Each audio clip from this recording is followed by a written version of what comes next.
DJ Sohan Kumar.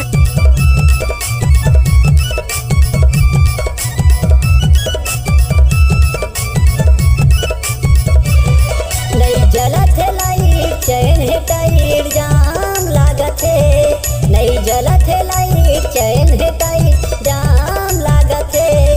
कब के खड़े है गाड़ी तोर वो इंजन के काम मांगत है। कब के खड़े है गाड़ी तोर वो इंजन के काम मांगत है। नहीं जलत है लाइट चैन है टाइट जाम लागत है। नहीं जलत है लाइट चैन है टाइट जाम लागत है। कब के खड़े है गाड़ी तोर वो इंजन के काम मांगत है। कब के खड़े है गाड़ी तोर वो इंजन के काम मांगत है।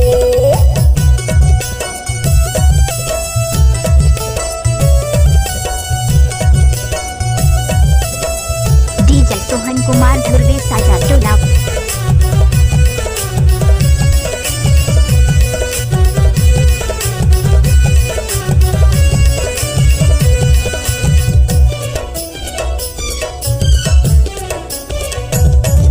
नवा नवा महू हवा में केन के नैये महू लाया कर।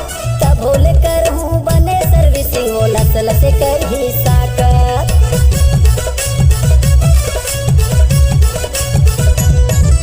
नवा नवा महू हवा में केन के नैये महू लाया कर। तब होले कर हूँ बने सर्विसिंग हो लसल से कर ही साकर। तब होले कर हूँ बने सर्विसिंग हो लसल से कर ही साकर।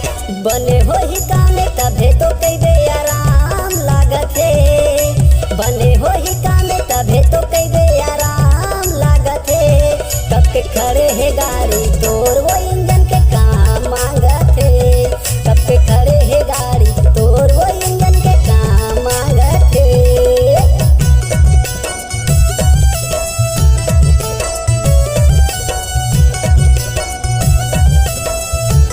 Mix by DJ Sohan Kumar.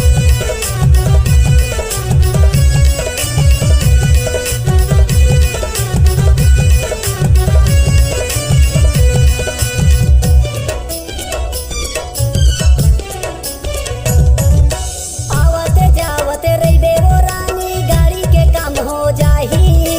आइले पलटी कर दे था गोरी गाड़ी सालान हो जाही।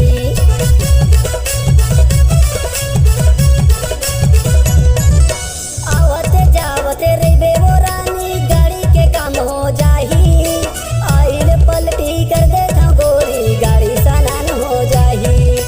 आइले पलटी कर दे था गोरी गाड़ी सालान हो जाही। दोबारा ठलहरी तझने रखबे दाम लागत है। दोबारा ठलहरी तझने रखबे दाम लागत है। कब के खड़े है गाड़ी तोर वो इंजन के काम मांगत है। कब के खड़े है गाड़ी तोर वो इंजन के काम मांगत है। नहीं जलत है लाइट चैन है टाइट जाम लागत है। नहीं जलत है लाइट चैन है टाइट जाम लागत है। कब के खड़े है गाड़ी तोर वो